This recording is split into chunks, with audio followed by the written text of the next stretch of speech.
खबरें चल रही हैं, कई ऐसे प्रश्न हैं जो हमारे सामने खड़े होते हैं और वो प्रश्न बार बार मैं सरकारों के सामने रख रहा हूं। पिछले 15 दिनों से देश भर में, खासतौर से रामनवमी के समय में आपने देखा होगा जो उपद्रव हुआ है। मैं किसी धर्म का नाम नहीं लूंगा साथी, लेकिन मेरे समक्ष जो युवा साथी बैठे हैं, जो मेरी बहनें बैठी हैं, उनके सामने ये बात कहना चाहता हूं। मजहब नहीं सिखाता आपस में बैर रखना, किसी धर्म में, किसी मजहब में किसी से नफरत करना नहीं सिखाया जाता। पर अफसोस जो आजकल माहौल बन रहा है, रामनवमी में जिस तरह से एक धर्म के, एक प्रार्थना स्थल के बाहर कुछ लोग जाकर के वहां नारे लगाते हैं, गेट पे चढ़ जाते हैं और वहां उस गेट पे अपना भगवा झंडा गाड़ देते हैं। ये क्या है? आप क्या करने की कोशिश कर रहे हैं? आप क्या संदेश देना चाह रहे हैं? ना केवल यूपी के एक जिले में, बल्कि यूपी के अंदर आए दिन इस तरह की सूचनाएं आती हैं।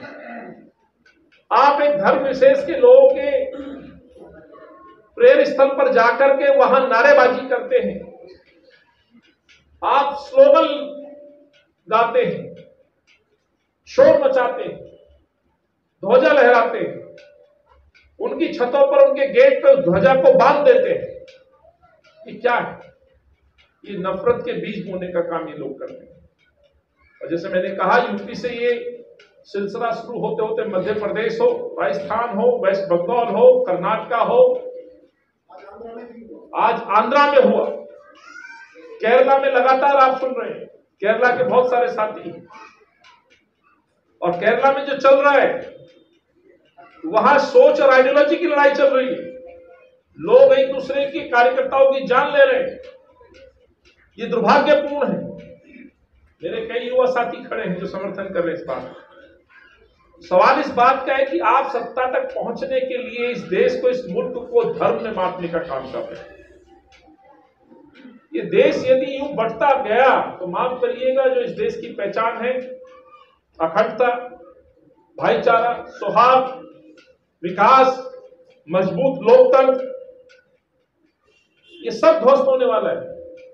इसीलिए कल सोनिया जी ने और सोनिया जी के सहयोगी 13 और साथियों ने देश के प्रधानमंत्री से ये जो धार्मिक उन्माद है, जो धर्म के नाम पे जो लड़ाने का काम चल रहा है, उकसाने का काम चल रहा है, जो नारेबाजी या धर्म के नाम पे धर्म को नीचा दिखाने की जो कोशिश चल रही है, उसमें देश के प्रधानमंत्री जो मौन बन के बैठे हैं, चुप बैठे हैं, उनसे प्रश्न पूछने का काम सोनिया जी ने किया है। सोनिया जी ने प्रश्न उठाया है कि जो देश में माहौल व्याप्त है, इस देश के लिए उचित नहीं। जहां सोनिया जी चिट्ठी लिखती है, वहीं जहांगीरपुरी में ऐसी ही घटना होती है।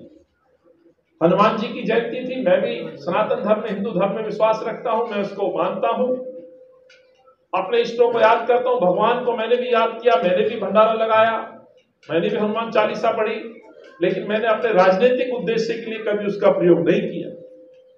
पर कुछ लोग हैं जो सियासत में मुख्यमंत्री, प्रधानमंत्री, मंत्री, सांसद बनने के लिए धर्म का सहारा लेते हैं। और आज मुझे गर्व है, आज आप इस कार्यालय में हैं तो आपको कांग्रेसी के नाम से जाना जा रहा है। आज हम भगवान यीशु मसीह के ईस्टर पर अपने क्रिश्चियन भाइयों को शुभकामनाएं दे रहे हैं। कल हमने हिंदू भाइयों को हनुमान जयंती पे शुभकामनाएं दी।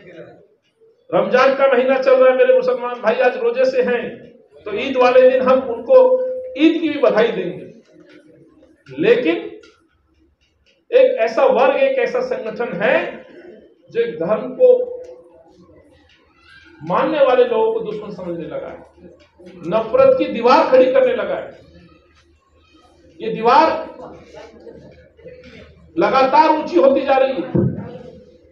इसलिए मेरी आपसे हाथ जोड़ के विनती है, जो जहांगीरपुरी में हुआ उसको उचित नहीं ठहराया जा सकता, लेकिन जहांगीरपुरी की घटना को रोका जा सकता था। उत्तर प्रदेश और देश के कोने कोने में जो घटनाएं हुई हैं, उन घटनाओं से संज्ञान लेते हुए देश के गृह मंत्री, देश के प्रधानमंत्री, दिल्ली के मुख्यमंत्री, देश का खुफिया तंत्र देश की वो तमाम एजेंसीज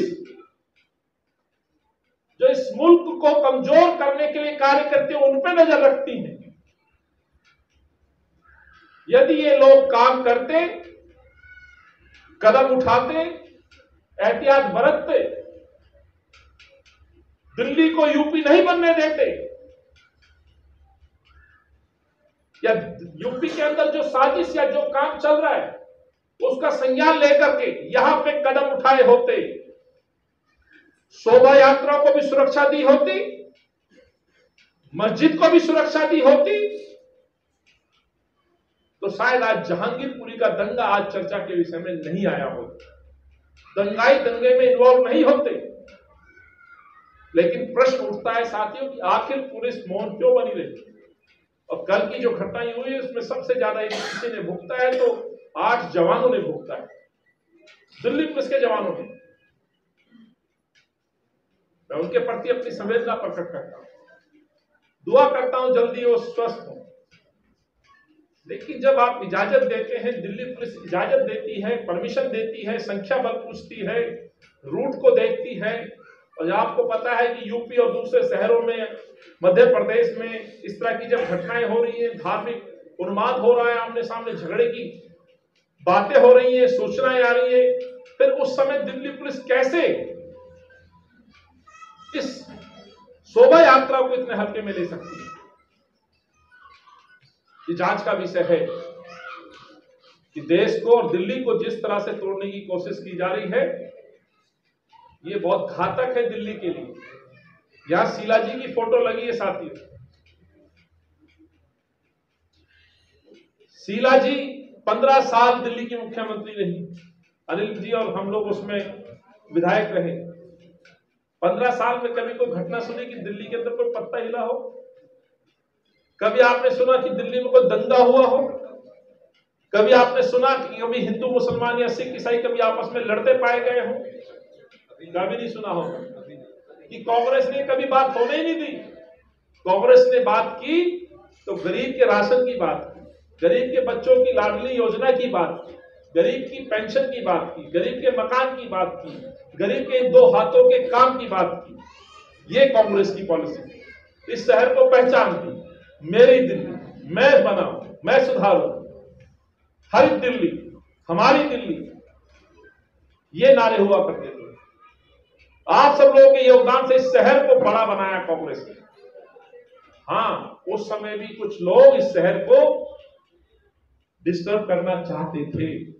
उस समय भी कुछ लोग दिल्ली में त्रिशूल बांटना चाहते थे, याद होगा आपको। उस समय जब मुख्यमंत्री शीला जी थी तो इसी तरह की एक यात्रा उस समय के एक सियासी दल के नेता दिल्ली में लेकर के आए थे और आह्वान किया था कि हम दिल्ली में त्रिशूल बांटेंगे। तब भी इस तरह की कोशिश उन लोगों ने की थी, लेकिन शीला जी की सूझबूझ ने, कुशल नेतृत्व ने और कांग्रेस की सोच ने उनके इरादों को पूरा नहीं होने दिया। ये कांग्रेस की खासियत है। इसीलिए मेरी आपसे हाथ जोड़ के विनती है, आज का जो मुख्यमंत्री दिल्ली में बनके बैठा है अरविंद केजरीवाल, जब दिल्ली को बचाने की बात आती है तो वो कहता है कि दिल्ली भगवान भरोसे। दिल्ली में कोविड फैलता है, लोगों को ऑक्सीजन नहीं मिलती, बेड नहीं मिलते, मेडिसिन नहीं मिलती, इंजेक्शन पे कालाबाजारी होती है और मुख्यमंत्री छुप के घर बैठ जाता है।